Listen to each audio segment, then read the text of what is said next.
একতলা থেকে 3 তলা পর্যন্ত। প্রতিটি বাড়ি ব্যবহার উপযোগিতা, কারুকাজ, রঙের ব্যবহার এবং নির্মাণ কৌশলের দিক দিয়ে অনন্য। এসব বাড়িতে ইটের সঙ্গে ব্যবহার করা হয়েছে ঢালাই লোহার তৈরি ব্রাকেট, ভেন্টিলেটর এবং জানালার গ্রিল। মেঝেতে রয়েছে লাল, সাদা এবং কালো মোজাইকের কারুকাজ।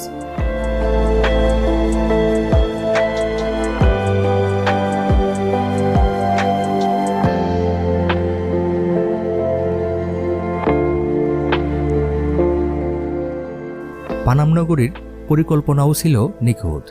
নগরীর পানি সরবরাহের জন্য দুপাশে 2টি খাল ও 5টি পুকুর রয়েছে। প্রায় প্রতিটি বাড়িতে আছে কুয়া।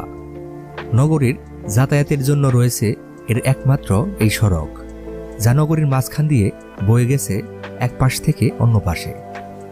মূলত পানাম ছিল বাংলার সে সময়কার